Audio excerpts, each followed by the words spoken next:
Emotional wins can sometimes come at a cost.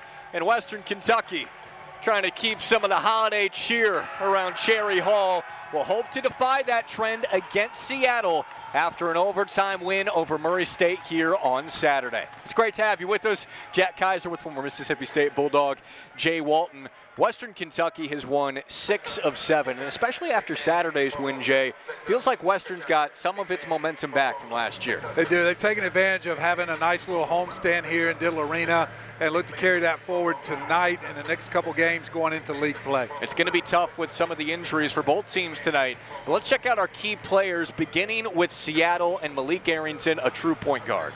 Yeah, we got an interesting matchup with these 2 point guards tonight. Malik Arrington is a bigger guard, more deliberate offensively. He can certainly score, but he likes to get his teammates involved.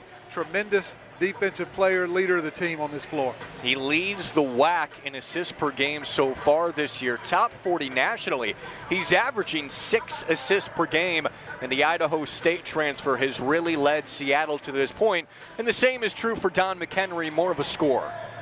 Coach Plona probably referred to him as a very unselfish combo guard. He loves to score, and he, on the flip side of Arrington, beats you with his speed. Really, really good in transition. Hard guy to keep out of the paint, and there are just simply cracks between defenders that Don McHenry just seems to find his way through. He's a left-handed guy, a great finisher around the rim. Coming off a season-high 29 points against Murray State, his highest scoring game of the year, and here are the injuries that we mentioned. For Western Kentucky, Lander, Phi, Keita all out, and the top scorer, the top player for Seattle, Moncrief, along with Kobe Williamson out. We'll see how that affects the lineups that both coaches use tonight.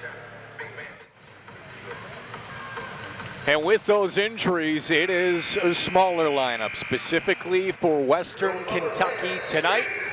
Tyrone Marshall Jr. is the 5, and he's going against Huron Dan. We are underway. From Diddle Arena, it is Seattle with the ball first in the road red and coming off a 67-point win over Division III Pacific out of Oregon. Braden Maldonado with a floater over the top, and it drops home for 2. Great shot fake and the patience to wait for the defender to go by. A nice little floater in between game there by Maldonado. You see our officials tonight, Seattle with the first bucket. First possession for Western Kentucky, and Enoch Colombe is off the mark from 3.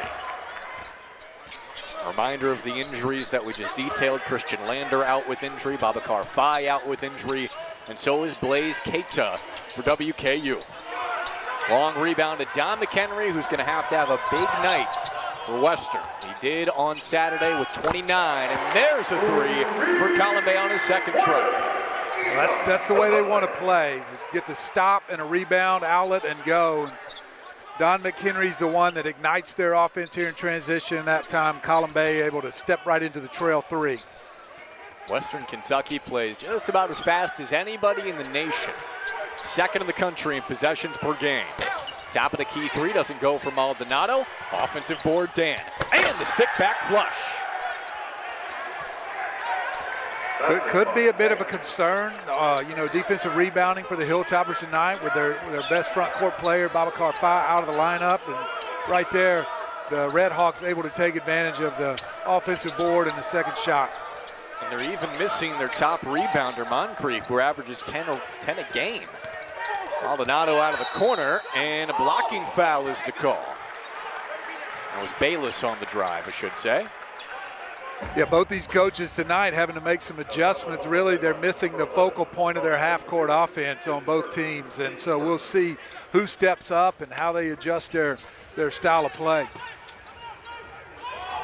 Off the screen, 3 ball, ends up short. Julius Thedford has had a tough time scoring the last 2 games. 0 for 11 from the floor, 0 for 12, 2+ games in. Happens to a freshman sometimes. He had a hot start, and the kid can really, really score. But sometimes you hit a wall, and maybe he can fight through it tonight and break out a little bit. Yeah, hoping to break out of the slump. That was Paris Dawson on the turnaround, averaging 12 a game for the Red Hawks this year. Coming in 4 and 6 out of the WAC. This is Bayless knifing in, and the rebound secured by Ponja. Leaking out, Christopoulos. Marshall affected it and cleaned it up. ends up saving it to Columbine.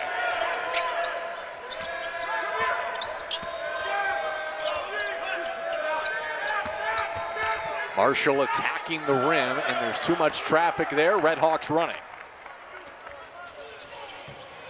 A point of emphasis for Hank Plona for his team tonight, attack the rim.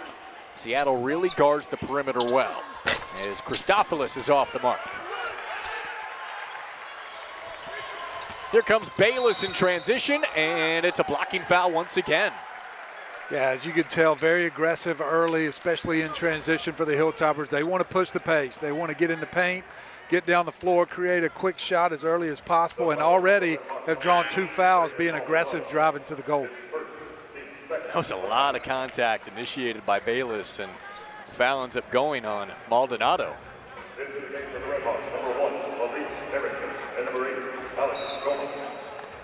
Dan will check out. The tallest player for Seattle on a turnover. Here come the Red Hawks, stop and pop, top of the key, no good. Christopoulos the follow, he goes off the heel. It is pinballing and scooped up by Goma, who just checked into the game.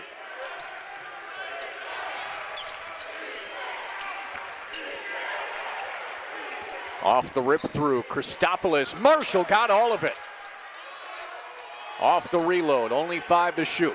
Into the post, Goma's got to go, and he did not see the shot clock.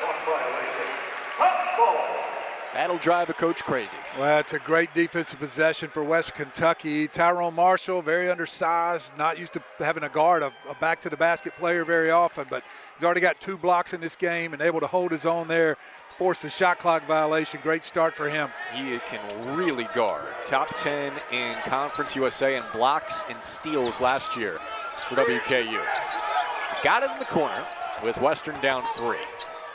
Straight away, Columbine. Would have been his second 3. Seattle comes in averaging 76 a game, scored 111 against Pacific, their highest scoring game since 2019 on Saturday.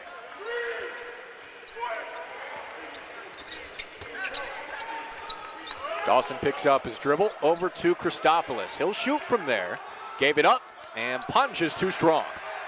Had a mismatch inside. West Kentucky switching the high ball screen, had Don McHenry guarding Goma inside, and we're not able to find him. See if Seattle can take advantage of that switch if it comes up again. McHenry, the shake and bake. Floater no, and rebounded by Seattle again. Seattle's a pretty good defensive team when you look at the big picture, giving up just 69 a game to lead the WAC. Christopoulos pull up, and the mid-range is good. Really like his game. He's always ready to shoot, whether it's in transition, coming off a screen. He can pull up off the dribble and make those mid-range shots. Just a really, really good all-around game. McHenry's got a good game himself. Got the foul and the bucket. Trying to find his rhythm that he picked up with 29 in the overtime win over Murray State. A shorthanded Western team down by 3 at the first break.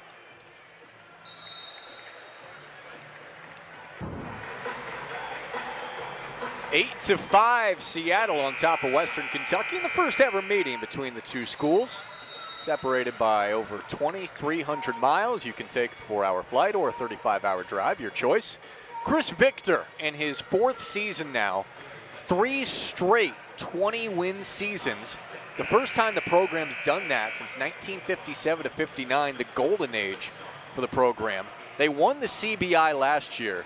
A really nice job early in his Seattle tenure.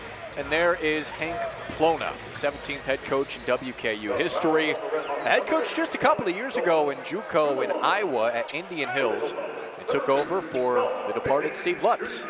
Both these coaches have a lot of experience on the junior college level. Both of them have insane winning percentages there, and these opportunities that they have now looking to take advantage of. And specifically talking to Hank Plona as we see some full court pressure for WKU. He said basketball is basketball. I don't know if there's much of a difference from the JUCO to the D1 level. You learn how to win, and that carries over. Well, in these days, too, the Division I level, as the transfer portal has become more and more prominent. I mean, both of those guys are used to replacing 8, 10, 12 guys each year as a junior college head coach. So it's nothing new to them. They're used to it. Absolutely, that's a great point. But Plona has led Western to a 7-3 start this year. They've won 6 of their last 7 games, with the only loss in that stretch to Kentucky. Got the ball down by 2, a chance to tie or take the lead, with Jack Edlin and Jalen Jackson now into the game. Nothing there off the penetration from Edlin. 10 to shoot for Jackson. Looking for McHenry. Has the last 3 for WKU. Off the Hezzy. McHenry baseline, and the drift pass out of bounds with maybe a second on the shot clock, maybe less. Yeah, I'd look for a lob here, try to throw the ball up to ODI in the middle of the paint here off this set play, out of bounds. Don't have a lot of time to do much else. That's the other sub in for WKU. They're looking for him. Jackson missed him, got to do something. And it'll stay with Western after Jackson throws it off Seattle. Yeah, well defended. Good job by the Red Hawks of fighting through those screens and covering up the basket. Pretty physical between Goma and Odiahi in the lane right now. Lob it up, got to get it off. No good. Not enough time. Good idea, just didn't have quite enough time to come down with it. He probably should have tried to tip that ball. Easier said than done in all that traffic, though. Did you practice those tip plays? Oh, yeah. You always have a handful of plays that you can run. Considering the shot clock and deep in the clock like that, you got to have something that goes to the rim. And so, yeah, I'm sure they walked through that this afternoon to shoot around. A bulldog of a drive, and it's a shooting foul with Arrington going to the rim. Alongside former Mississippi State Bulldog post player Jay Walton, I'm Jack Kaiser. Glad to have you with us. Here's a look at the foul. Yeah, Arrington just wants to use that size. He gets that left shoulder into the defender and get all the way to the basket, earn a trip to the foul line. Arrington's got 5 inches on Edlin. Arrington, the transfer from Idaho State, like we mentioned. That's a D1 school in the Big Sky Conference, as Columbe checks back into the game. But Arrington's been a big-time addition for Seattle this year.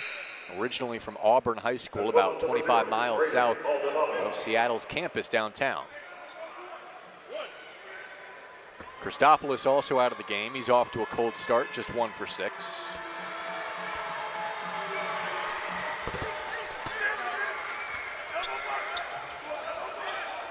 And now 10-6 Seattle. There's just under 14 to play in the first half. Both teams going to their benches early. Both undermanned with key injuries. McHenry will fire and drill a right wing 3. Tough shot. He had Arrington covering him up pretty good. That whole possession, able to break free right there for the open look, and didn't need long to squeeze it off. That looked off balance for McHenry. Still able to knock it down. He's got 6. Through the pressure is Maldonado. Off the shot fake. Whip around pass to Sean Stevens. Arrington will trigger. Off the heel. Nearly an offensive rebound, but taken away. Columbe calling for it. McHenry's in ISO mode.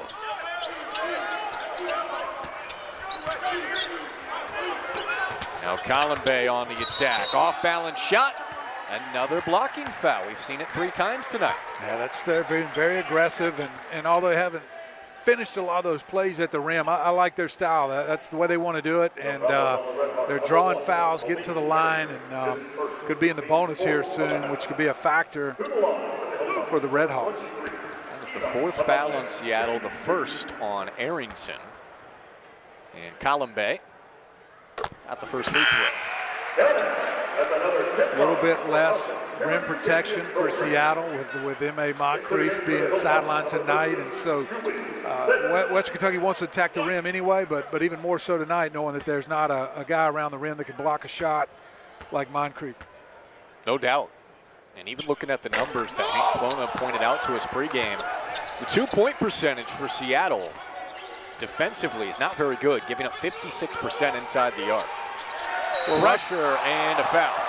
The way they guard, a lot of times they just stay on an island and say, you guard your guy, and they don't give a lot of help. And so while they're great defenders, you know, that's a hard thing to do, especially with a talented team that can put the ball on the floor like Western Kentucky has a couple guys that could do. And so that allows some straight line drive to the basket, maybe a few layups here and there. But they do get down and guard their man really, really hard in the half court. We have seen it be a point of emphasis so far for Western. Arrington off the screen, over to Stevens, and it rolls out. Dan was fighting for it, and it's out of bounds to Western.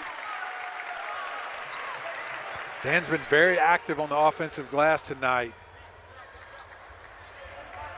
Trying to keep balls alive, get his team second shots. His second consecutive start with M.A. Moncrief out. Coming off the first start of his career against Pacific, had 11 and 6. Big task tonight, and a chance to take advantage of some size with Western undersized. Pressure for Seattle, and a turnover. Leads to a Maldonado 3, and Colombe rips it away. Got a foul call as well. Believe that's the second on Dan. Make it his first, but the 5th on Seattle as a team. Yeah, just a little too aggressive that time on the offensive glass, but I like how hard he's playing and I like his activity.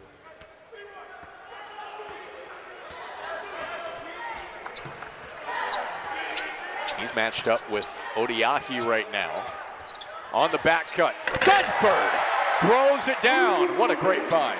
Well, that's a called play right there. I think Coach Hank Plona saw that Seattle's really, really amping up the pressure defensively, and he knew he could get them overplaying a passing lane. Great setup there and a big-time finish by the freshman.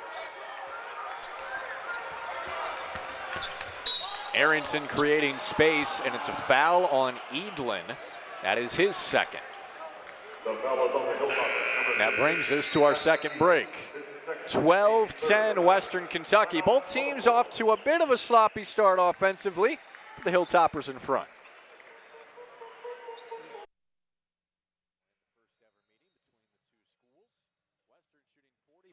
Seattle has 5 more shots to this point, but a cold start for the Redhawks on the road. A long trip over from the West Coast, and let's check out this last play leading to the Thedford dunk. Yeah, just a really good set play. I think they anticipated Seattle really getting out in passing lanes and overplaying, and was able to pass fake. Thedford did a great job of setting his man up and going back door, and a really nice finish by the freshman there. Especially with the threat he presents on the outside. It was like that could be open at times today. Yeah, he is not bashful, and again, has not shot it well lately, but can go on a heater at any moment. Dan looking for his spot, kick out to Heimbrodt. Will Heimbrodt spinning to his left for 2. Good footwork and a nice left-hand finish. Well, it's been balanced for Seattle so far. 6 different players, each have a 2-point bucket. McHenry back in the game for Western Kentucky with 6 to lead the way so far. Western playing without Lander and Phi tonight, both out with injury. 5 to shoot for McHenry. Got to do it himself. Got the shot fake, got the shot up, and drills it. Not the prettiest offensive possession, but they'll take the result. Great shot by McHenry. Hit both of his threes tonight. 15-12 Western in front. McHenry with 9 of them.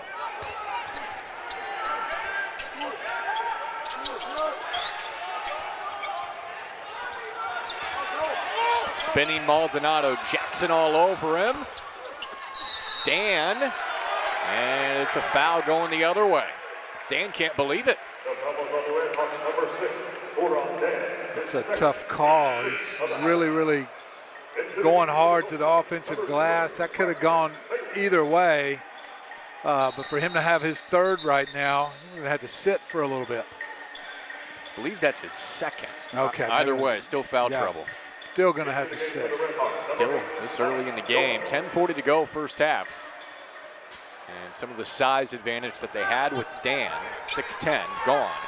With Goma at 6'8", coming in. Rolling Odiahi That was a gorgeous pass through traffic. A lot of traffic there, but heck of a catch and finish as well. ODI set the screen, did a great job rim running, had his hands ready to catch and finish.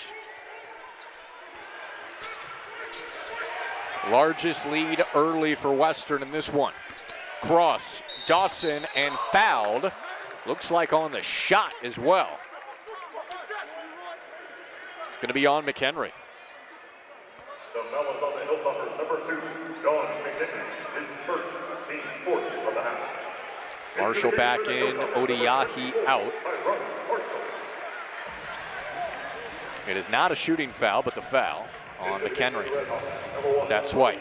Yeah, it's really unnecessary by ODI. He had his man walled off, and size advantage. Should have just tried to go straight up and make him score over the top. Whip it around the wheel. Here's Arrington off the catch. Got a lane, but short-armed it. Another offensive rebound, and they call a timeout with Goma pinned on the baseline. Really good ball movement on that possession. Arrington, great drive to the basket, unable to finish, and Goma there, nowhere really to go with that offensive rebound under the basket, decided to call a 30-second timeout.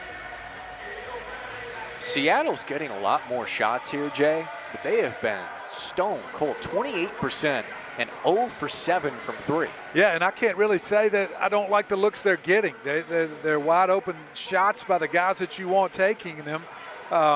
Just got to knock the lid off here soon. Christophilus, a guy that gotta find a way to get him an open look here. Maybe we'll see something off this set play out of bounds for either he or Paris Dawson, a couple guys that have been really, really hot lately. Yeah, you've been looking for Dawson to get going. He hasn't yet with just 2. No player with more than 2 points to this point for Seattle. And there you see Christophilus. Western's about to break the huddle.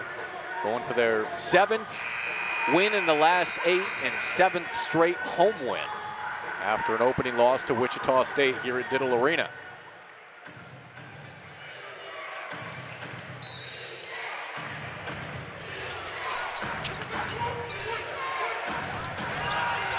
Nearly a 5-second call, got it in. Goma muscling his way to that left spot. They really need to be able to take advantage of his size with Marshall guarding him. As athletic and as hard as he plays, Marshall is just still giving up a few inches there in the block. That was a foul on a 3 from Thedford. It's on Christophilus. So a chance for 3 free throws for Thedford. But to your point about Goma, he's at 245. He's got some weight as well. He does, and not a huge offensive threat throughout the season so far, but tonight could be called on to score a little bit more with the size advantage that he has. And there was the look at Christophilus's foul. Yeah, it's the cardinal sin. You never want to bail out a three-point shooter. Thedford has struggled a little bit at the free throw line, just 62%. But it looks pure on the first one. A freshman out of Cordova High School, just east of Memphis. A lot of great guards come out of Memphis, Tennessee, and he has provided some spark to this West Kentucky offense early in the season. Struggled a little bit in the last couple games, but looking to get untracked here tonight. And a great way to do that sometimes when you're in a slump is get yourself to the foul line, get some easy ones. And goes 2 for 3. Thedford, a refreshing young player on a very experienced team. Marshall steps in front, tried to scoop it up on the run, throws it blindly to the corner, and it works out. Western with it up by 5 after the turnover. Yeah, Seattle really fortunate not to give up a transition bucket right there. It's a careless pass, and Marshall nearly picked it off, which would have been an easy dunk. No hesitation for Columbia.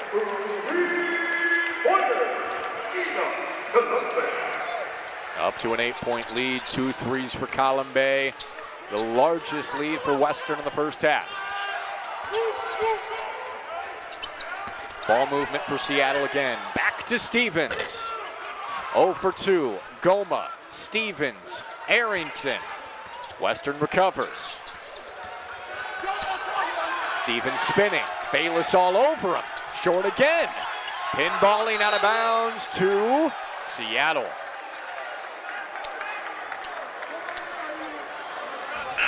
Western's recovery defense has been pretty strong so far tonight. Yeah, they got some guys that can cover ground, and they really, really play hard. Did a good job on that possession. There was a mismatch with Bayless down inside on Goma, but they were able to communicate that and talk it out. That's what you love to see. Love to see guys talking out there defensively. Maldonado, he's cold. Everybody is for Seattle. They're 0 for 10 from downtown.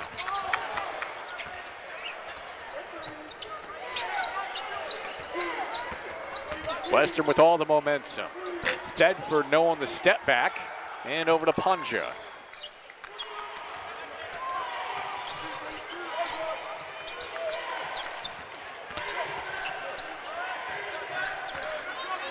Into the post for Goma. A poor pass. And Goma defers to Punja. Only 10 to shoot. Dawson rises. Still no threes for Seattle after they hit 17 last game. Odiahi goes to work. The hook shot falls. That was strong. Tough shot. Couple feet outside the block with the dribble drop step and turn to that left shoulder. Nice touch. Rainbow three for Poncha, and Seattle finally breaks the seal. Well, they needed to see one go down. They're about to be what I like call the danger zone there. Just been able to stay attached here in the last part of this first half. McHenry could not answer.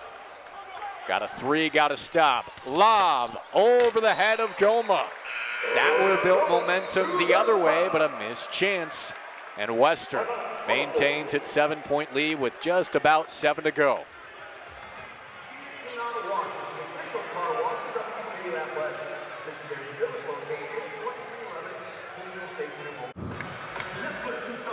Christmas is coming in a hurry. Good look at the lights downtown Bowling Green. Western trying to carry momentum into Christmas break. They've won 6 of their last 7 on top by 7 against Seattle at home tonight. And Leroy Odiahi getting a chance to play more due to injury. Look at this. Nice little setup, dribbled his guy to the middle and a good footwork. Elevates, nice touch from the baseline. Not a big offensive threat, but he's getting his chance tonight with Babacar Faye out of the lineup. And he says, hey coach, throw it to me, I can get it done.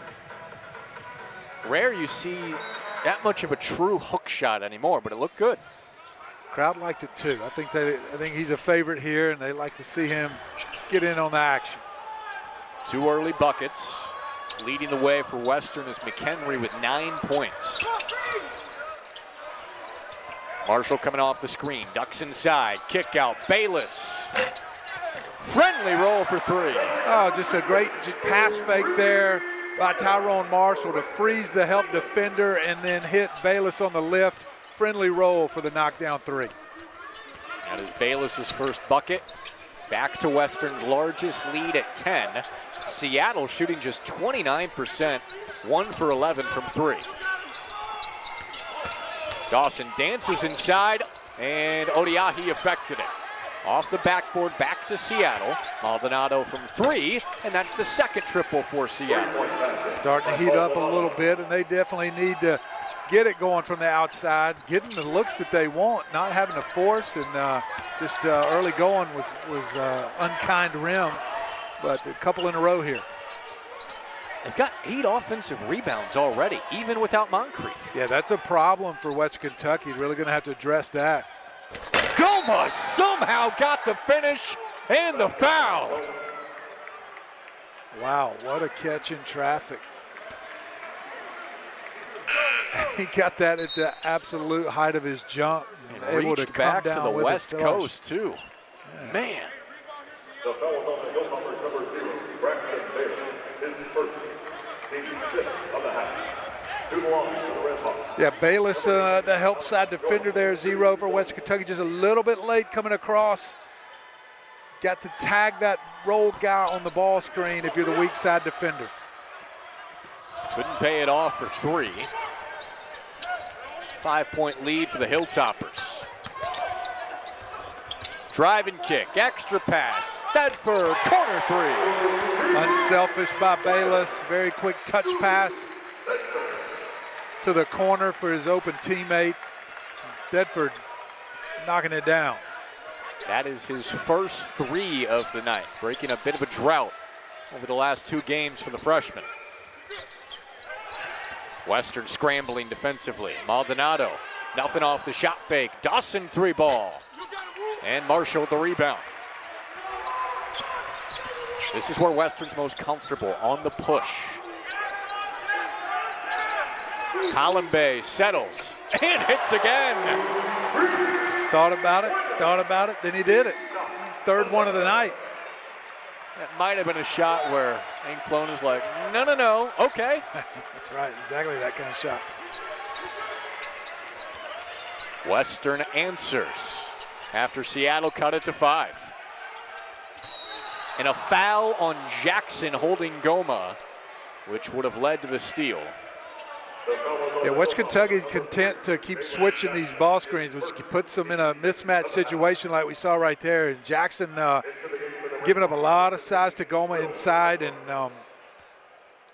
had no choice but to foul right there on the lob pass.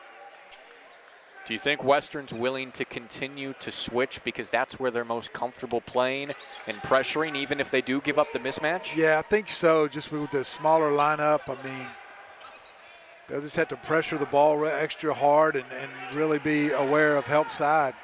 That is a tough shot for Christopoulos. Thedford all over him and saved by Bayless. Yeah, Christopoulos really struggling tonight, and that's not really the kind of shot you want to take to get yourself out of a slump. Contested long-range 3. Western's in rhythm all around right now. Yeah, they just really started to turn up the heat offensively, seeing shots go down, and Seattle really needs to close this first half with some momentum. 9-0 run for Western Kentucky.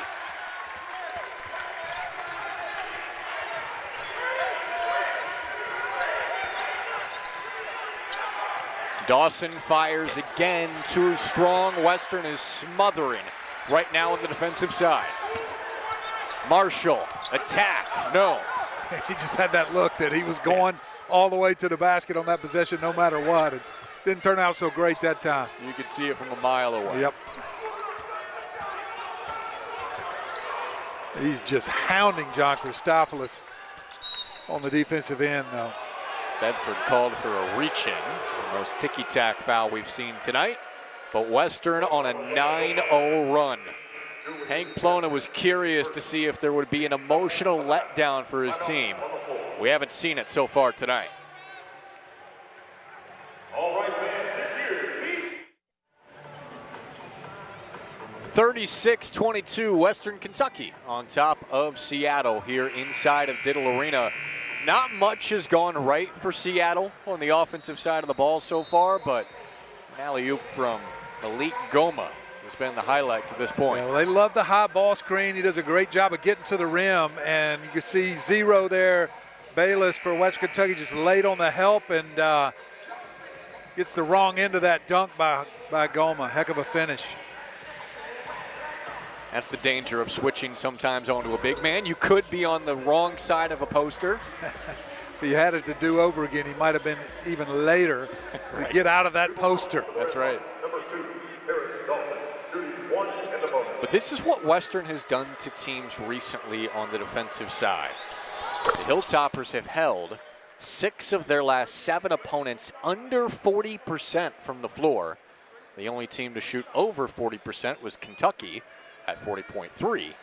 But so far, Seattle's shooting 30% in the first half. It's been tough going. I mean, only 2 for 15 behind the arc, and you're really your best 2 perimeter scorers, Paris Dawson, John Christopoulos, combined 2 for 13, and that's just not going to get it done. If they're going to get back in this game, need a little run here to close the half, and they need one of those guys or both of them to catch fire a little bit.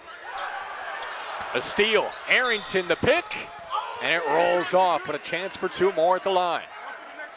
Hank Plona not happy about that. Just a little careless ball handling against the press. You don't see Seattle press a ton, not part of their DNA, but just kind of create a little spurt here, get a little something going, and that time they were able to, Arrington pick the pocket and get himself to the foul line. Bayless has struggled with turnovers the last couple of games, 7 of them in the last 2, and gave it away there. He'll stay on the floor with McHenry, who's in for Jackson. So we'll see if they stay in the press again after this made free throw. We've only seen it a couple of times, but it's worked both times, resulting in turnovers. Yeah, I think it's more of an unexpected, hey, this isn't part of the scout report necessarily, and oh wow, there's Arrington again with another hustle play. There's 9 offensive rebounds, yet they still trail by 11 because of the shooting woes on this end.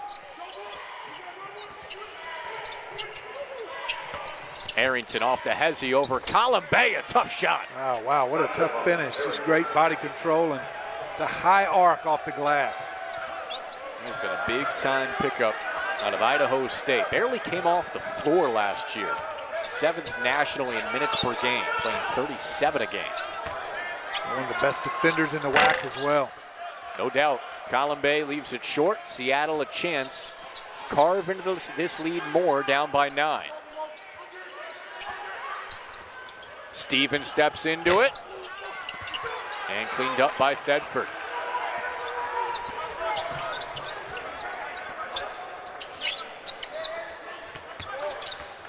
Back cut for Bayless wasn't there.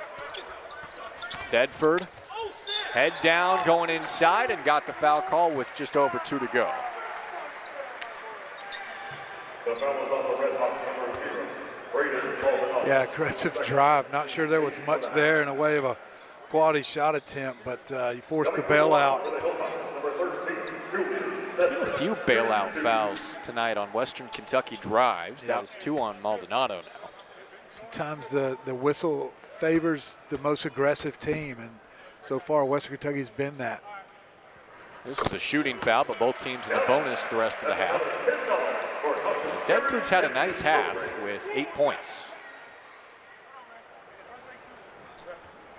Western playing without Babacar Faye and Christian Lander. A couple of double-figure scores, but the others have been able to step up. And 1 for 2.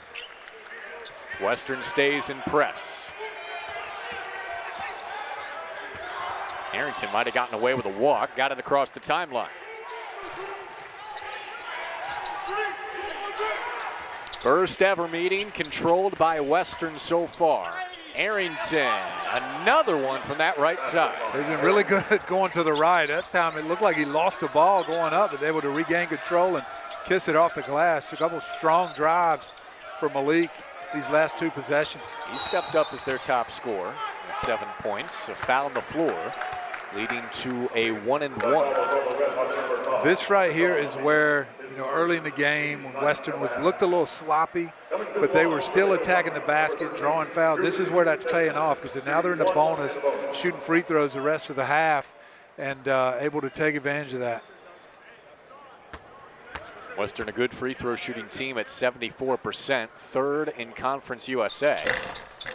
But Thedford struggled a little bit there tonight. That's 3 missed free throws for him.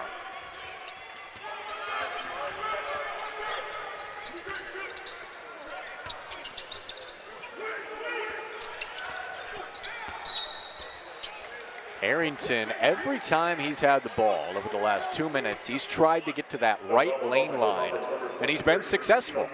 Yeah, you can tell he's kind of thinking right now, I need to take on some more of the scoring load myself, put my head down and make something happen. And you could tell Colombe was really, really set up on his right hand, knowing that's the way he wanted to go, still not able to keep Arrington in front.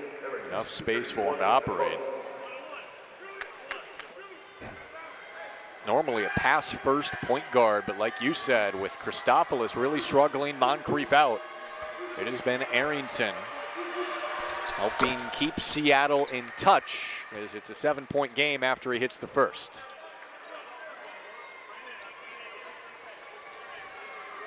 Arrington just a 67% free throw shooter on the year. 4 for 5 tonight.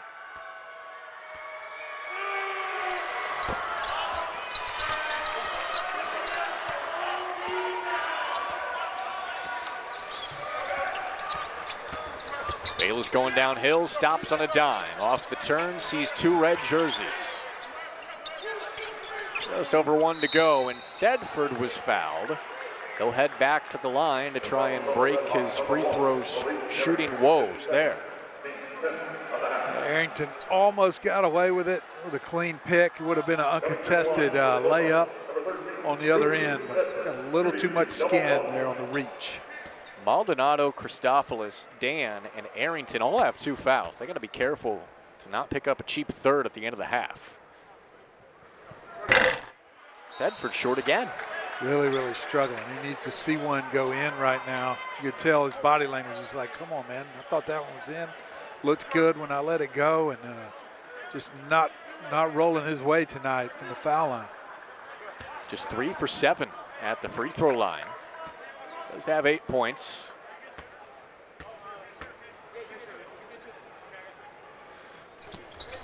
That one was pure.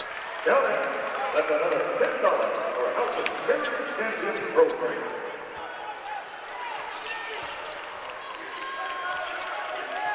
Arrington calls out the play with the tap of a chin. High screen. Bayless jumped it. Arrington going left. Kick out. Maldonado 3.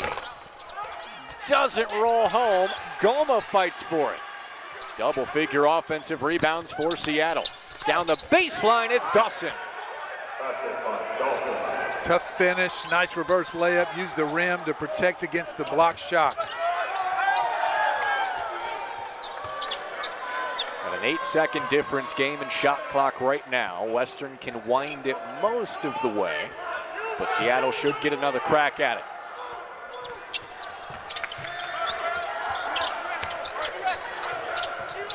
Odiaki, immediate catch and shoot, but missed short. 10 seconds to go. Maldonado on the attack. Stop, shoots, no.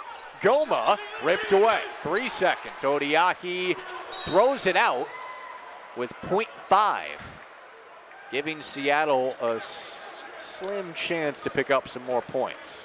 Yeah, we'll see what kind of set out of bounds play they've got for 0.5 seconds on the clock. Definitely going to have to be some kind of lob pass toward the basket. Christophilus will check in, sitting most of the late portion of the half with 2 fouls. I guess technically with a half a second, you do have time for a catch and shoot. Got to be ultra quick, but technically enough time.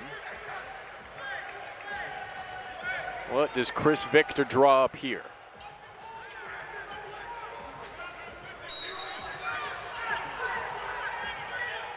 Dawson to throw in. And Maldonado has it go off his fingertips. Western led by as many as 14, but Arrington and Seattle hanging around on the road.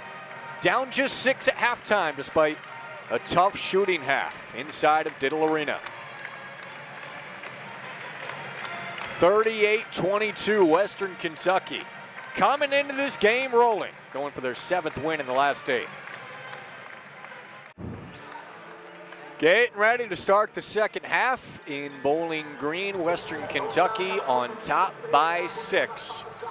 Started out slow for both teams on the offensive side, really started to pick up late in the half. As we check out our first half highlights, Malik Arrington carried them down the stretch of the first half. Yeah, he really was a big part of the way they closed the half.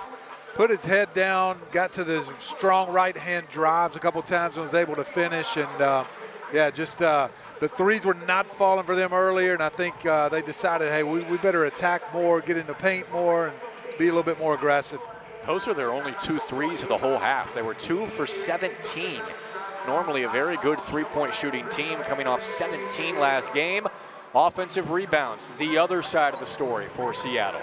Yeah, Malik Goma especially active on the offensive glass. Huron Dan, before he picked up a couple early fouls, was in there on that action as well, keeping the ball alive. A lot of second shots, kept them offensively alive early in the early going.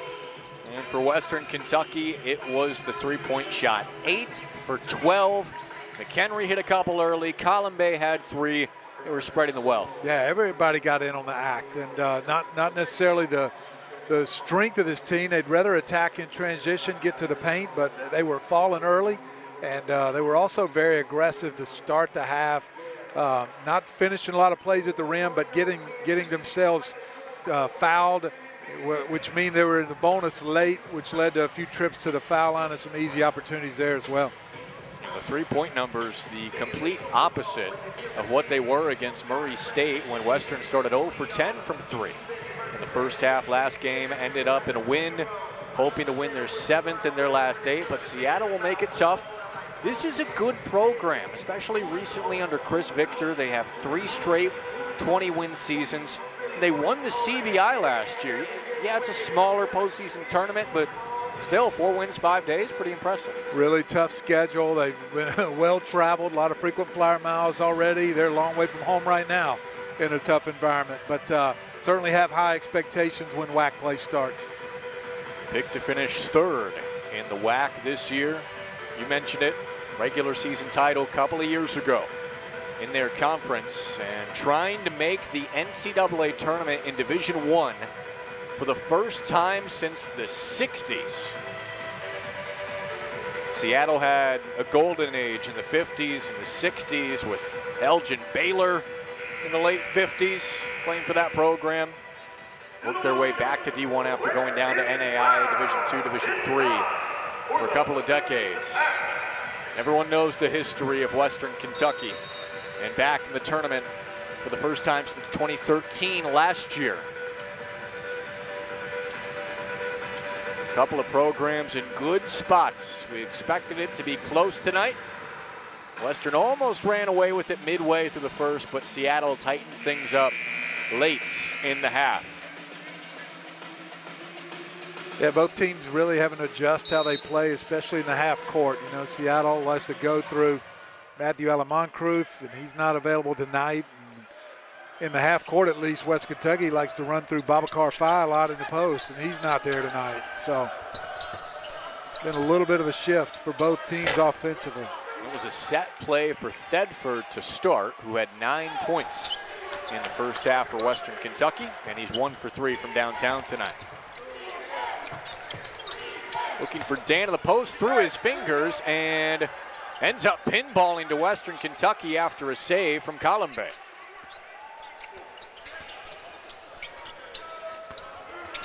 McHenry on the attack and drew the foul.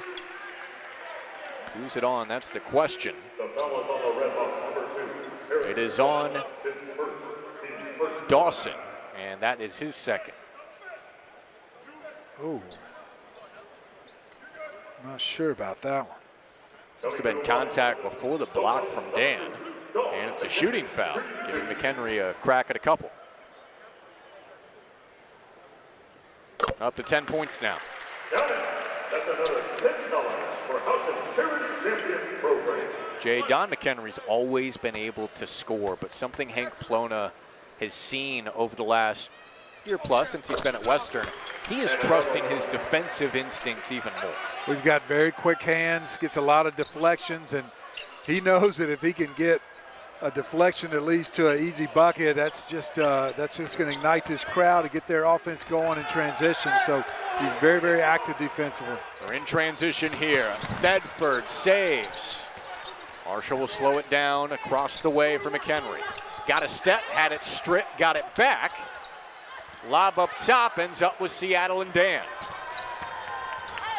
Fast break the other way. Skip pass, Maldonado on the attack, and one. Basket by Maldonado. The foul is on the Hilltoppers, number 24, Tyrone Marshall, his first of the half. Well, that time Henry overclosed out, just out of control a little bit. Maldonado with a good burst to get by him and a nice left-hand finish. His game has been a little bit frantic at times tonight, but has provided a spark now with 8 points. The MSU Denver transfer, Metropolitan State University of Denver in Division II.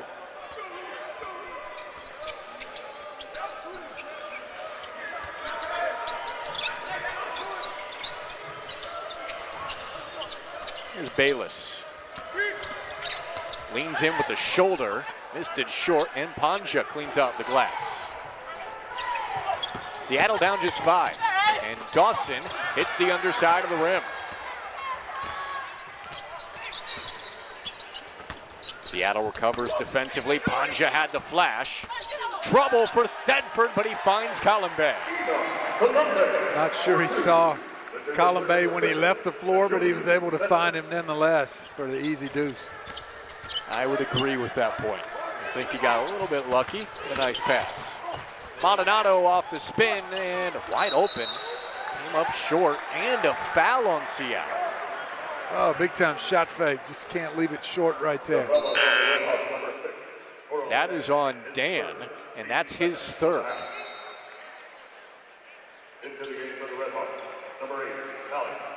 So Goma comes in.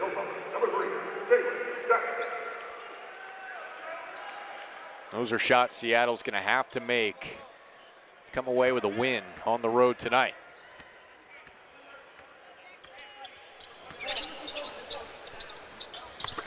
Inside, Thedford was found and he finished. Colombe the pass. Looked like he was about to come off a staggered double screen, and yeah, turn the screen down to the baseline side. Just takes what the defense gives him, and really nice finish in traffic. Christopoulos is getting ready to chase off the double screen, trying to cheat a little bit to the high side, and Thedford heads up play. Nice read going baseline. Played well tonight outside of the free throw line, but he's hit his last 2. Now 5 for 9. And tied for the team lead with 12 points along with Colombe. Gives Western a chance to set its pressure.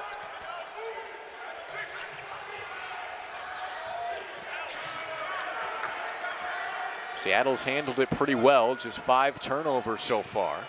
Arrington going left. Dawson had an open shot. Arrington wide open, and he drills a 3. 3-point basket by Arrington. Only the 3rd 3 for Seattle tonight. 3 for 18. Seattle wanted an offensive foul. Colombe passes on the 3. Takes the deep 2. And Panja lost it going down. He's grabbing his ankle. And they'll stop play with Seattle in possession. Yeah, he rolled it pretty bad. I think he came down on a foot in traffic, and he could tell he's hurting right now. We've talked about Western being shorthanded. So is Seattle with M.A. Moncrief out of the game, or out tonight with injury. And Panja at 6'8" would be another big loss. Oh. Just that left ankle rolled. Awkward landing, and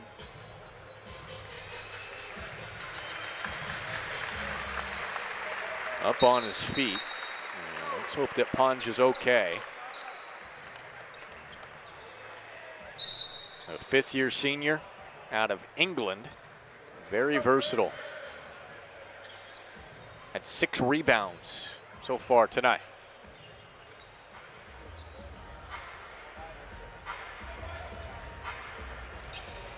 So we'll keep an eye on Panja, who has now taken a seat. And Will Heimbrodt is checked in.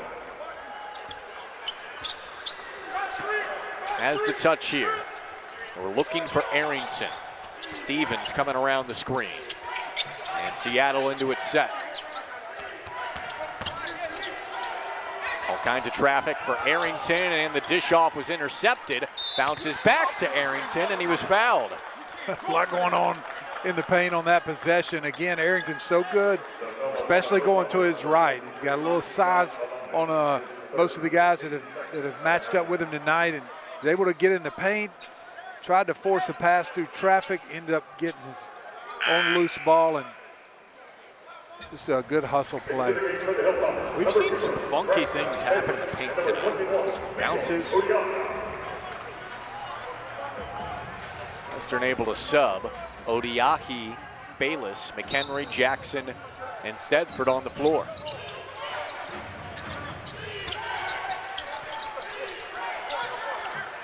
Heimbrodt with the mismatch, defers to Arrington. Only 10 to shoot. Dawson on McHenry, that's a fun matchup. Arrington will take the three, and that's his second from that spot. Back to back. It is a 4-point game. Seattle will just not roll over. Yeah, just the exact kind of start you want if you're Seattle coming out of the break. Thedford left it just a bit short. He will head back to the line for his 10th and 11th free throws tonight. Let's go.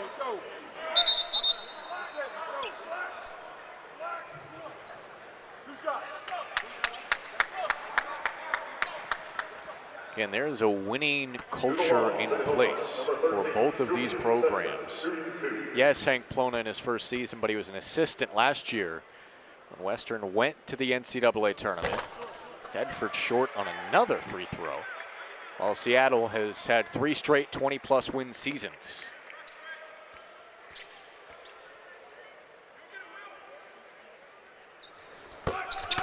One for two, back to a 5-point lead. That's why it's going to be tough for either to run away tonight in the second half.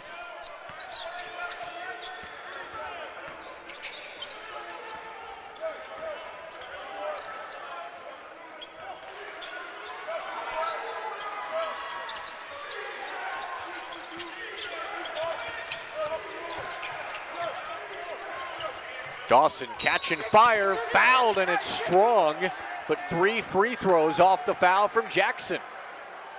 Jackson can't believe it. I'm not sure where the call came from, but again, that's the second time tonight we've seen a defender foul a 3-point shooter and bail him out.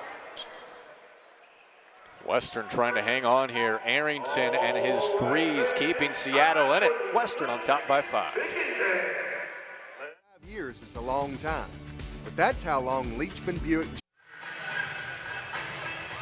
Seattle still hanging in on the road. Western Kentucky on top by 5, coming in 7-3 and winners of 6 of their last 7. Malik Arrington has hit back-to-back threes, and for Seattle to win tonight, he might have to have an Elgin Baylor type of scoring game for this Redhawks team. Yeah, certainly a capable scorer, but only averages about 9 a game. Not looking to create a lot of offense for himself, but tonight, especially here in this early going of the second half, able to knock down a couple shots, which they were not able to do in the first half. So that's a great sign. And then Dawson here getting fouled on the 3-point attempt, getting 3 at the stripe, putting their team in a really, really good position in these first 4 minutes of the second half. Chance to cut it to 1 possession here. But for those that don't know, Elgin Baylor, the Basketball Hall of Famer, fortunately passed away a few years ago, played at Seattle back in the 50s, and actually right up the road at Freedom Hall in Louisville, were the national runner-up in 1958, this Seattle program with Baylor leading the way. They played Kentucky in the national title game, and Adolph Rupp's plan to slow down Elgin Baylor, get him in foul trouble, and it ended up working even though Baylor had 25 and 19. I did not know that's where Elgin Baylor played. Yeah, played a couple of years over at Seattle before going to the Lakers franchise with Minneapolis and LA. One of the all-time greats. Just a 2-point game. Inside Odiahi rolls it in. Got away with a little bit of a travel. I think he shoveled his feet as he caught that pass from Bayless in traffic, but a good finish. Up to 6 points for Odiahi. Playing more minutes with Babacar Faye out tonight.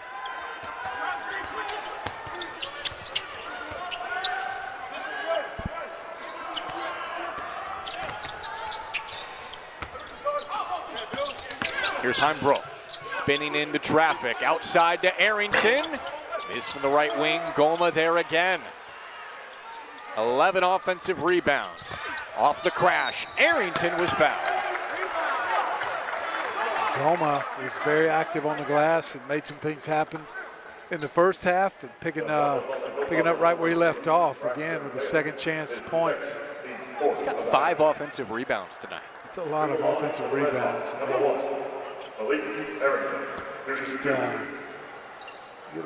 not necessarily a height advantage inside right now against ODI, but a weight advantage certainly, and using his frame to create a little space on the weak side glass.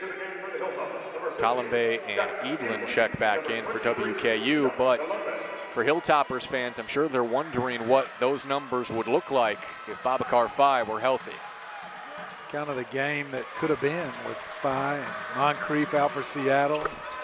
Christian Lander as well for West Kentucky. But guys are stepping up. Guys are making the most of their opportunity. Seattle is missing Moncrief, their top rebounder. Guys are stepping up both ways. Back to a 2-point game.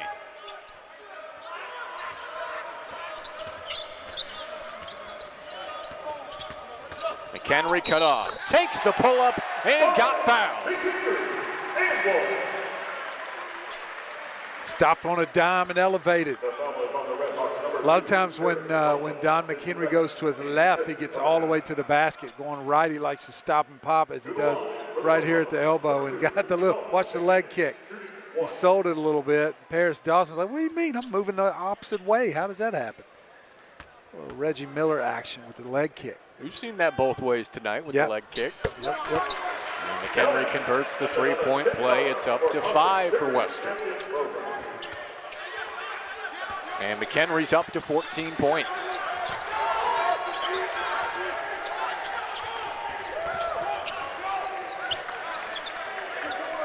Both teams struggling to not foul at this point.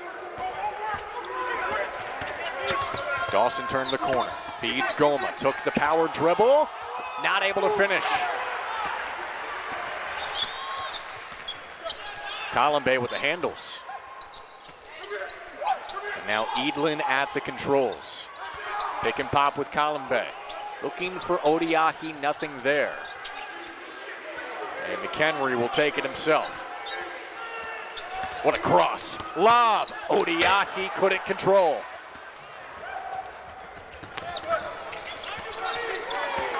Arrington downhill, denied. Odiahi got all of it. And Arrington slipped as well. McHenry pulls and connects. Really ignited this crowd. It got them going a little bit. Odiahi with a tremendous block. He volleyball spiked that ball to ignite the fast break, and McHenry finishes it with a 3. Timeout, Chris Victor and Seattle. They had it down to 2, but the Redhawks now trail by 8, a 6-0 run for McHenry and Western Kentucky.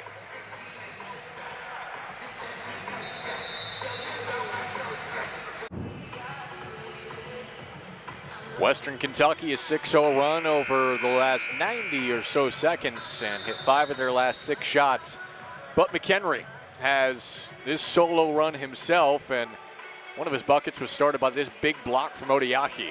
Big time block, got every bit of that, and that starts the fast break, and McHenry with the stop and pop, able to knock it down, and the crowd was, Seattle had worked that lead down to 1 or 2 possessions, and now that crowd, off a play like that, you really get them energized, and they become a factor now. We'll see how much gas in the tank Seattle has off the long trip from the Northwest. Western plays a wearing style of basketball as well. Only 7 to shoot for Arrington, Seattle's top scorer tonight.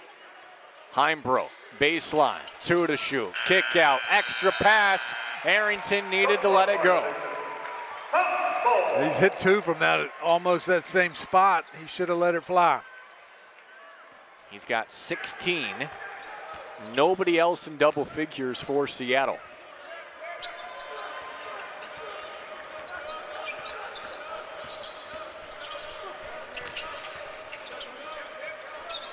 McHenry's got the hot hand. Last 6 for Western. Odiahi the screen. McHenry floats. Blocking foul. And Dawson is incredulous. Yeah, I think he slid in just a little bit late, and Huron Don with the switch out, and that's just a tough matchup there for him to keep Don McHenry in front. And yeah, I don't know, it's hard to tell. Maybe his heels were on the on the arc is why that was called a block, or maybe it was because he's falling back just slightly, but he thought he had the position. It was close whether he got to that spot before McHenry's feet left the ground. It was bang, bang. But McHenry, the beneficiary, up to 18 points now. And tough night offensively for Dawson, and that's his third. He's going to have to go to the bench for a little bit. Everything rolling for McHenry. 3 players with 3 fouls for Seattle. We got Christophilus, Dawson, and Dan.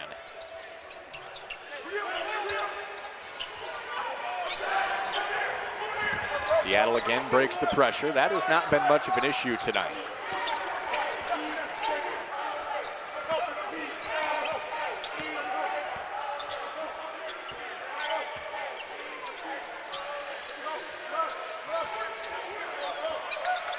Seven to shoot for Maldonado. Again late in the shot clock. Deep penetration on the kick. Arrington rolls out and bounces to Edlin. Western wants to run with McHenry. Another shifty cross. Got it up and got it in. What a big time move in transition there by Don McHenry to freeze the defender. High off the glass for the finish. That's where he's at his best. You talk about danger zone. It's back to 12. Yeah, I feel like Seattle has really settled lately for too many jump shots from the perimeter, not being able to attack the paint, and West Kentucky on the verge of stretching this lead out big time. They come up with another defensive stand. McHenry, baseline. He does it again. Yeah, he's feeling it right now, and he's going to keep attacking until somebody stops him. The last 12 points to Big Don. 23 and carrying Western to a 14-point lead.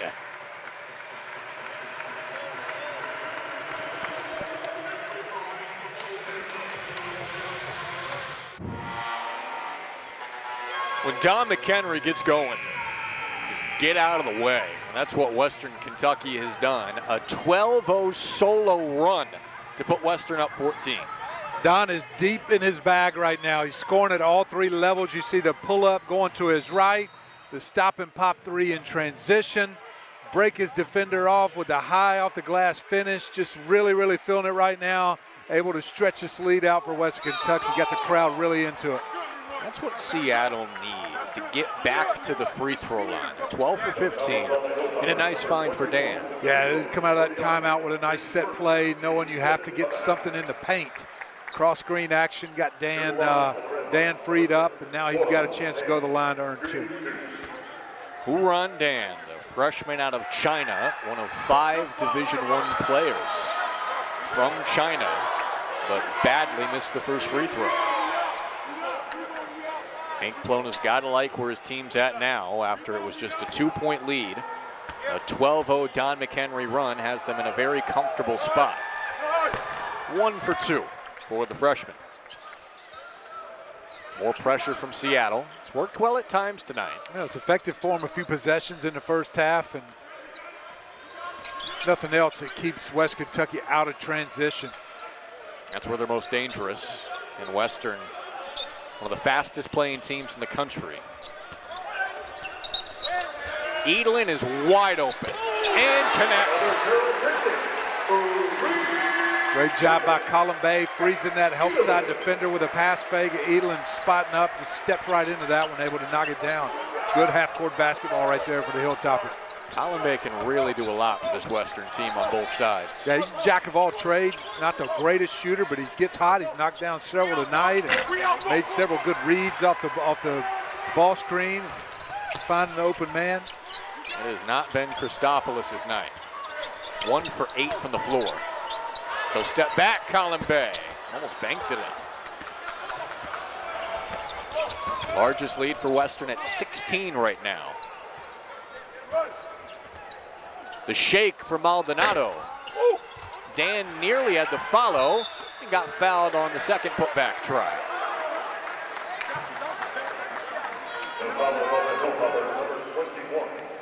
Yeah, not a lot of points for Dan tonight, but man, he's really been working hard on offensive glass. Really, whoever he's been matched up, he's kind of had his way with them. kept balls alive, get second chances, got himself to the foul line. Gotta admire his activity on the glass. Plenty of positives for Dan for sure, but what is remarkable is Seattle has 12 offensive rebounds. Western doesn't have a single one, but Seattle shot it so poorly at 31%, down by double figures. It's really the one thing that's kept them in it up to this point. Free throws and offensive rebounds, but nothing else for the Red Hawks tonight. McHenry took a pass intended for Marshall. Works out for Western. 10 to go. Colombe not settling.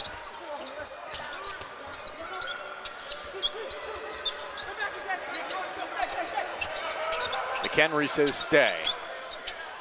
Lost it on the way up. He can't touch it. Scooped up by Thedford and taken by Dawson on the break. Colombe hustling back, and Dawson travels because of the hustle of Colombe. He could hear the footsteps. He knew Colombe was gonna come flying in for the block. Tried to put the brakes on, and feet went right out from in front of him. Tough play. And that's the kind of, the play they need to try to get some momentum back in the game, and just not to come away with something there in transition. That really hurts. And now they're in a position where 9.5 minutes left to go. You got to kind of create some turnovers, and so you go to your press, and that's a double-edged sword, because if West Kentucky attacks it and is able to handle the basketball, they'll get even more opportunities in transition and really have a chance to blow this game wide open. Yeah, it feels like the game is teetering right now.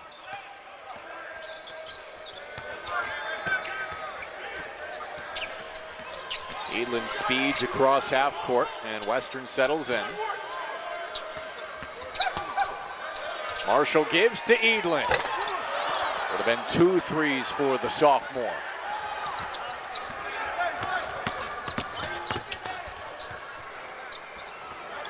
Move it over to Arrington with 16. He's carried the offense tonight. An unusual offensive night for Seattle. Back to the corner, and Dawson, much needed 3.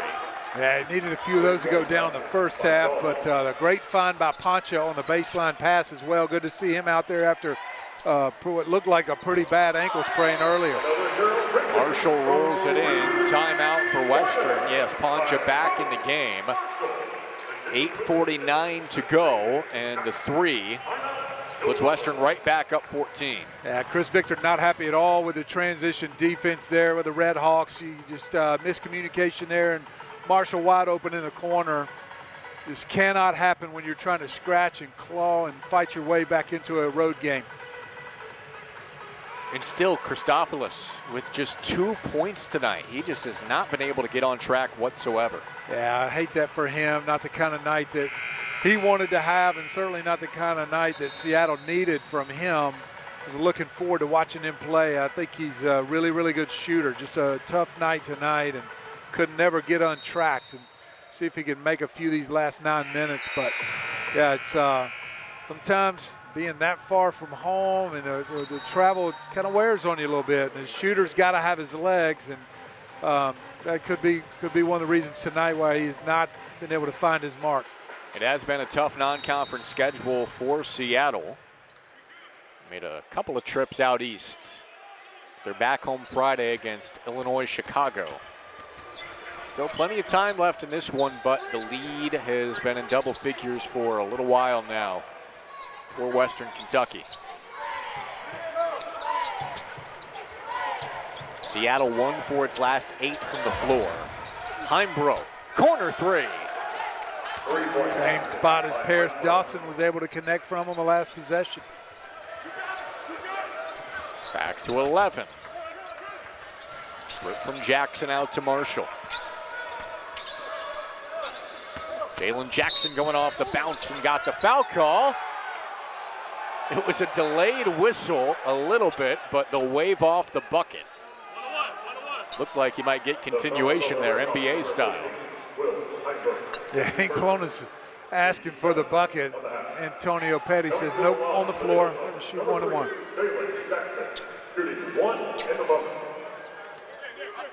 That is 7 team fouls on Seattle, so 1 and 1 for Jackson, 6 on Western Kentucky. So the next Hilltopper foul will put Seattle in the bonus. Odiahi in for Colombe.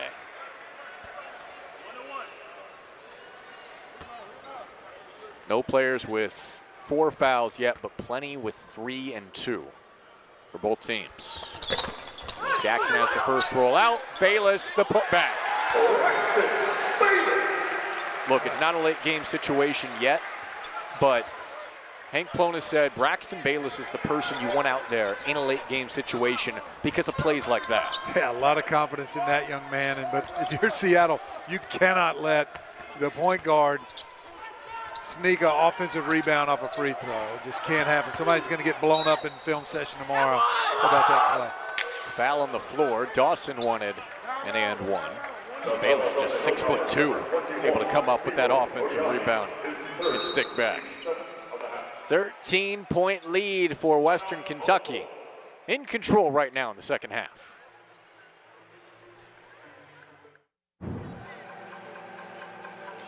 Gotta love the holiday lights. They're everywhere. What are we? 7 days from Christmas, 8 days now, about a week. Got your shopping done? Yeah, I've got most of it done. How about you? Probably not. A few last-minute trips to somewhere over the next few days. You won't be alone. I'm sure there's plenty of Americans out there ready to do some last-minute shopping. And McHenry's been quite the gift tonight for Western Kentucky. 23 points, 7 for 9 from the floor. And leading the Hilltoppers out to a 13-point lead. Give credit to Seattle, a long trip out here, 2,300 miles away. They've hung around. The free throw line and offensive rebounds, basically their only connection to this game, shooting 33% from the floor.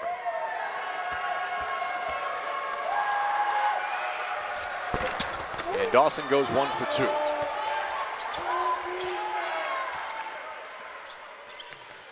Let's see if Western can blow this open. They haven't been able to get it past 16. Good ball movement to Jackson. Had a lane cut off by Maldonado. Got caught in the air, and Stevens was shoved.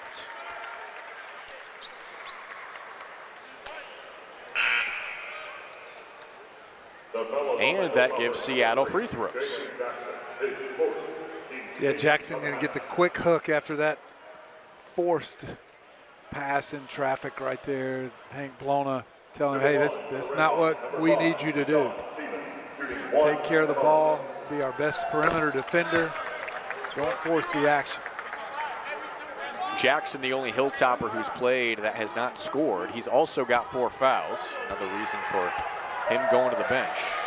And Stevens drills both. It's back to a 10-point game. The Seattle have one last run. Yeah, Western Kentucky just not able to deliver the knockout punch quite yet. Bayless striding and finishing. 6'2", looking 6'10". Yeah, we talked a little bit earlier about the way Seattle guards the perimeter. Sometimes you give up that straight line drive, and Bayless was able to get the lane right there and attack with another high finish off the glass. Shot over the top from Maldonado. It's a single-digit game. Bayless stop and pop for 2. Both teams starting to trade buckets. Yeah, not good enough for Seattle at this point. They need a couple of stops to get back in it.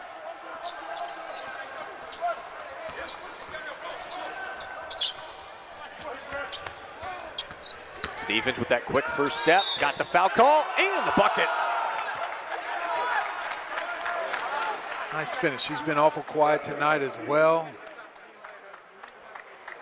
He's a guy that can heat up really quickly as well. I've seen him put on some pretty good bursts offensively. Great body control, able to take the contact and hang with a finish. A great three-point shooter, coming in at 64%. Yeah, you have to get out there and close out long, and that's why he's able to drive by and get in the paint, because you definitely got to honor that, a guy that shoots it that well. Will take a seat, coming off 20 points last game against Pacific, and the transfer from Mount San Jacinto College in Southern California has brought Seattle within 8 points. 16-point lead carved in half.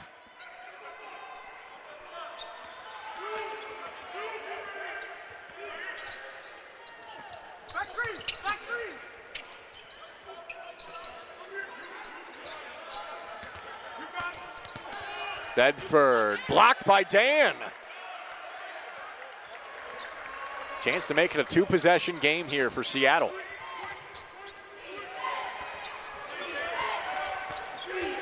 Got a mismatch inside if they can find him. Bayless down there trying to guard much taller Dan, but weren't able to get it inside. We've seen that 3 or 4 times tonight. To credit to West Kentucky's ball pressure.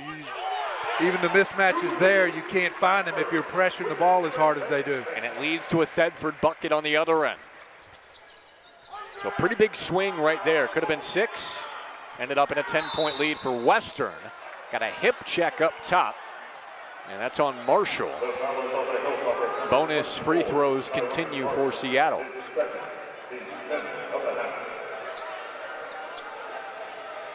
Coming to the line for the Red Hawks, number 1, Malik Harrington, shooting double bonus. That's a play on right there. I don't know what the... I feel like you could call that every screen, right? Right. Harrington takes advantage.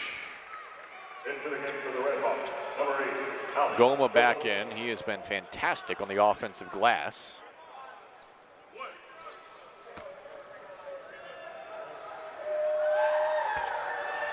Harrington 7 for 9 at the line, 7 for 10, and stuck on 17 points.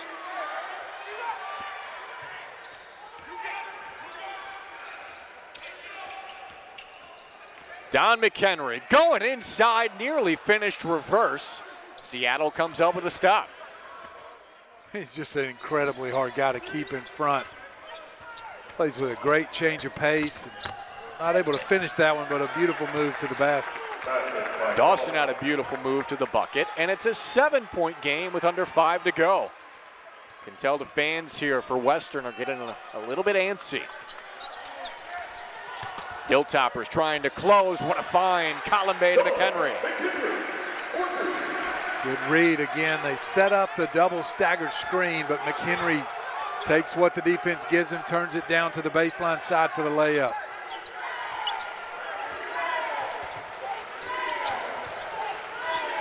Christopoulos, quiet all night, and he's got his first 3. There he is, and if they're going to get back in it, he's going to have to make 1 or 2 more of those at least.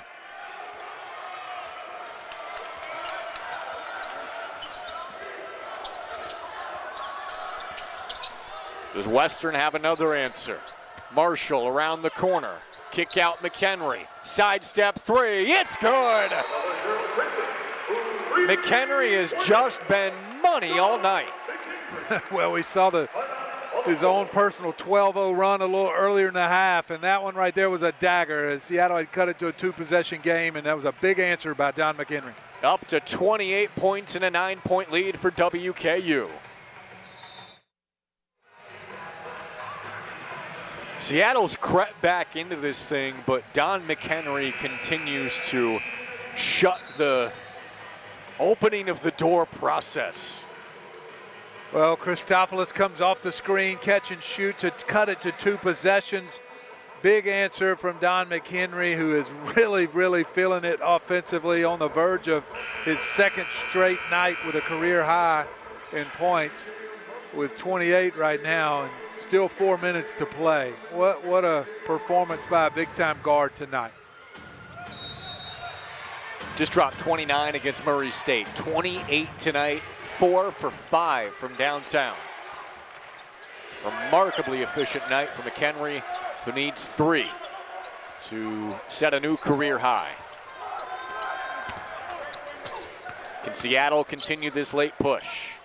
Dawson, no with the left. Put back no from Goma, and Bayless clears.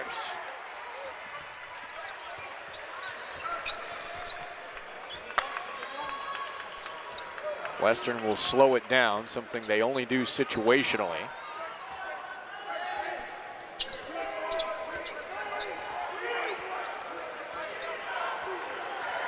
Hank Plona calls out the play. 7 to shoot. Thedford the screen. Bayless on the attack. Looking for a seam and floats it in. What patience. Yeah, just a great job of staying low and wide and not getting pushed off balance there in the paint. Couple shot fakes and was able to elevate for the finish. Clock under 3 now. Seattle's got to get moving. Arrington eats up the space and backs out. Columbe defending. Arrington whips it around for Dawson. And Thedford has the rebound. Another stop. And no need to push right now. I would think now's the time to maybe milk a little bit more of the shot clock. Still want to get a great look, and you'll take a layup in transition if it's there, but no need to force the issue at this point with an 11-point lead approaching 2 minutes. It's smart. Every time down the floor after a stop, Hank Plona says, halt. 5 to shoot. It's Bayless. Odiahi the contest, and Western has another possession. Good effort from Odiahi. Off the shot clock reset.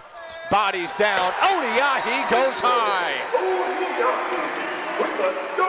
Beautiful feed for Bayless, and the crowd loves it. Absolutely loves it. You said it a minute ago. Hank Plona likes Braxton Bayless on the floor late in games because he is going to make some kind of play, whether it's a score, which he did on the last possession, whether it's an assist for the dunk right there for Odiahi. Really strong late game performance here for a really good guard. Going to get his team a big win. No surprise, Western Kentucky exceeding 80 points. They've hit 79 or higher the last 4. And they average 81 a game. Christopoulos. Not his night. Offensive foul on Dan. And Western controls with 95 seconds to play. The foul is on the Red Hawks, number 6, Oren Dan, his 4th. Something else that Hank Plona told us. Since that second game where they lost to Grand Canyon on the road, a game they should have won, a last-second shot from Grand Canyon as we get a look at the foul here. Hank Plona was walking off the floor, shaking his head, saying, we win these games when it's tight late. Right. They did all of last year, and just an unusual loss. They have corrected since then, and every tight game they've had down the stretch, they have won. Well, if you're a coach, you know, you never like to lose. You love to win them all. Of course, every loss is an opportunity to learn and take those lessons and regroup, refocus a little bit, and certainly they've been really, really good since that loss. Only loss since then to Kentucky. On their way to a 7th win in the last 8. Heimbrook comes up short, and Western comes up with timely stops, timely buckets from McHenry. They will pull this one out in the first ever meeting with Seattle.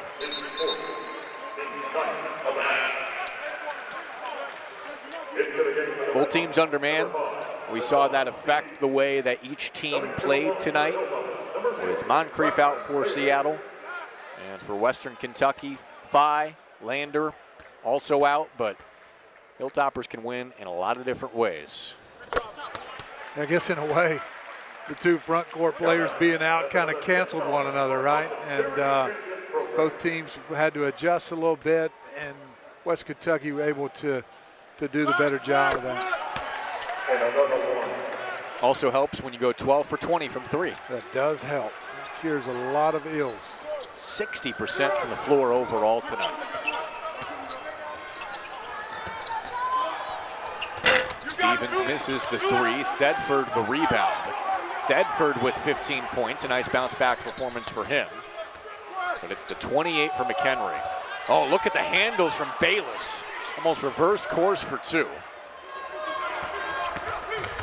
Dawson going at the rim and got the foul with 52 seconds left. The foul is on the Hilltoppers, number 13, Rubens Bedford, his second. It's on Thedford. Looked like he walled up. He did. He came down with that right arm just at the very, very last. If he would have kept those arms pointed straight to the ceiling, would have been a good defensive stop. And you mentioned this earlier. Western can't look past Kentucky Wesleyan coming up on Saturday, but we can. That's the fun of it. That's right. So looking to that Michigan game, it's going to be interesting to see how they handle the Wolverines. And Michigan's got a couple of 7-footers in their starting lineup, so it's a fun matchup in Ann Arbor. Yeah, they're going to be a little thin up front, especially that. You know, we'll keep our eye on Babacar Faye and how quickly he's able to return to the lineup. But certainly, you'd like to have your best front court player, best rebounder, best low post scorer going into an environment like that. And a good NCAA tournament type of game, potentially a team that Western could see if they were to make the tournament. They, of course, challenged Marquette in the first round last year. Timeout with Western up 14. But you can tell the culture of winning that was established last season has seamlessly carried over under Hank Plona, who was an assistant last year, replacing Steve Lutz and Don McHenry being the head of the snake. Yeah, they did, have the luxury of returning a lot of guys in this day and age of the transfer portal where guys are in, guys are out. And I watched, was here the other night to call West Kentucky's game versus Tennessee State. Tennessee State had 15 new players on their roster, and West Kentucky, on the other end of that spectrum, had a lot of guys that played quality minutes, last year for this squad. So, and the fact that Coach Plona was on the staff already, and it was just, like you said, more of a seamless transition than happens a lot of times on the Division I level these days. Plona said that he was really focused on the offensive side of the ball last year as an assistant. That's where his specialty is. But now in his first year as a Division I head coach, JUCO head coach just a couple of years ago at Indian Hills, it's more big picture vibe of the team, CEO type of position. He's done a really nice job leading Western out to an 8-3 start, assuming they can close this one out. Now, there's 3 different parts of a college basketball season. It's very long. You got your non-conference schedule early, and then you got your conference play, and then the postseason. And for a lot of coaches, this non-conference part of the schedule is about defining roles, building chemistry, and certainly West Kentucky feels like they got some things gelling right now in the right ways.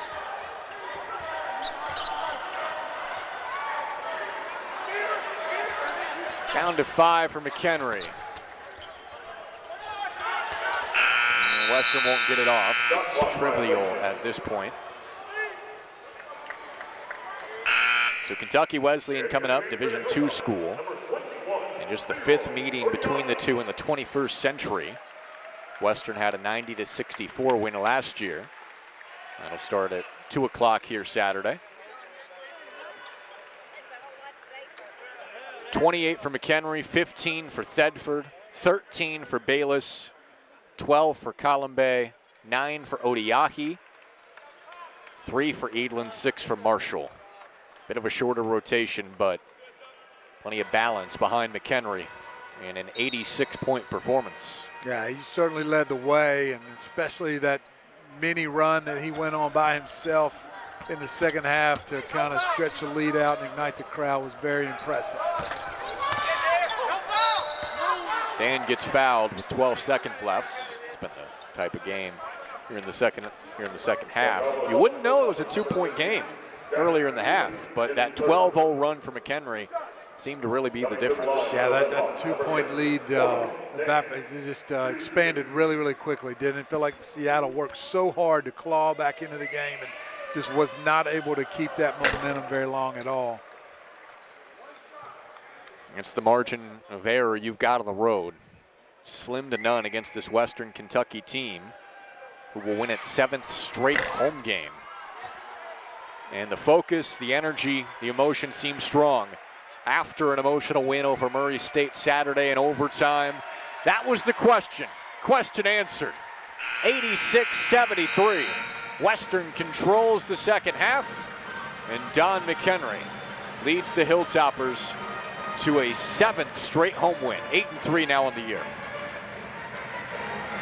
Crowd very appreciative. They love their basketball here in Bowling Green, and Diddlin Arena is always a tough place to play, especially for a team like Seattle. Has no history here, you know, just coming here for the first time, first matchup ever between these two teams. And yeah, the way they shot the ball in the first half really didn't give them a chance to be in this thing enough late. And yes, Seattle was missing players, but for Hilltopper fans, Western Kentucky's missing 2 starters in Lander and Phi to injury, and to still put up 86 and have this type of performance got to be really encouraging. Yeah, well, both those coaches will tell you, hey, it's part of the game, and you got to figure it out, and nobody's going to feel sorry for you because you got 1 or 2 guys down, and they will hopefully get those guys that are banged up in the training room and healed up a little bit, back in action very, very soon. Phi was injured late in the Murray State game, and so was Lander. Now, Lander was questionable for tonight. They expected he might play, so hopefully a short absence for him and for Phi as well. Next up, it's Kentucky Wesleyan for Western Kentucky. And for Seattle, dropping to 4-7, they'll head back home to face UIC. 86 points for a high-flying Western Kentucky team tonight, averaging 81 on the year. They move to 8-3 and win their 7th straight home game. That's going to do it for us from Diddle Arena. For Jay Walton and our producer Ethan Carlson, I'm Jack Kaiser saying so long.